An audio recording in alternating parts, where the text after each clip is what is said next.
Magandang araw mga kasari! Kumusta kayong lahat? Shout out! Shout out sa lahat ng mga subscribers ko, sa lahat ng mga viewers ko, at sa lahat ng mga nagla-like. Salamat sa inyong lahat.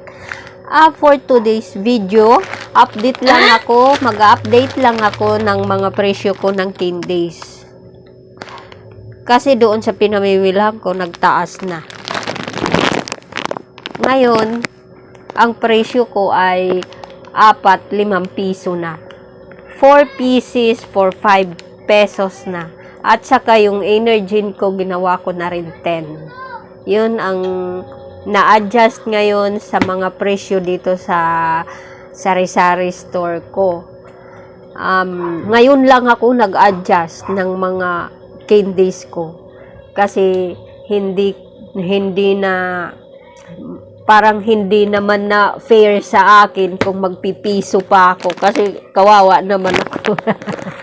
So ayun, adjusted na sa akin ang candies at saka yung Energin. Yun lang. Ang iba, kaya pa naman kaya hindi ako nag-a-adjust. Pero lang sa yung mga biscuit ko din, lahat 8 pesos na. Yung mga biscuit lang na yung dati na 7, ngayon 8 pesos na yun. So, ayun lang. Pati pala mga shampoo ko, 8 pesos na. Ako ang huli na nag-adjust ng presyo dito sa amin, mga sari-sari store. 8 pesos na kasi hindi na rin fair sa akin kung isi-7 ko pa yun. So, ayun lang. Maraming salamat sa lahat ng mga nag-views at saka mga nanonood. Shout out sa inyong lahat. Ito yung mga napamili ko kanina. Mga candy lang yan. Biscuit. At saka Sunrocks. Wala na din kasi akong Sunrocks. Yun. And then, ito, dinidisplay ko na yung mga biscuit ko na pinamili ko ngayon. Para mabenta na rin.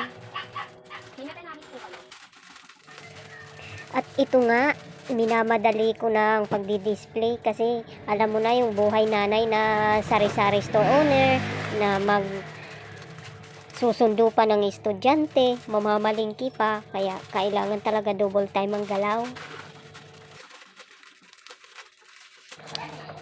Relate ba kayo mga kasari, mga nanay na mga store owner na hands-on pa sa bahay at saka sa mga anak?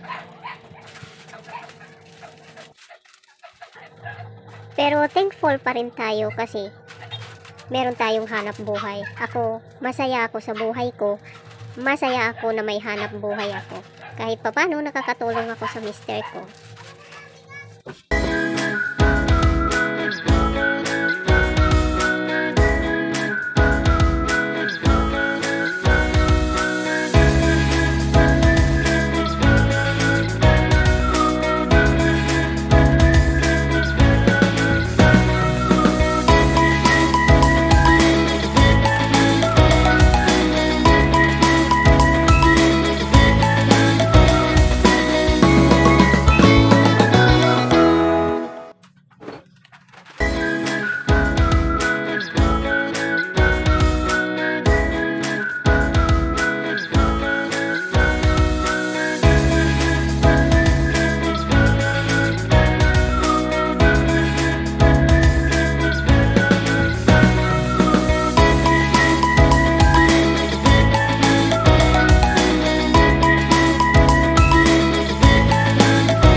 ko na muna itong video na to. Thank you for watching. And I love you all. Shout out. Bye-bye.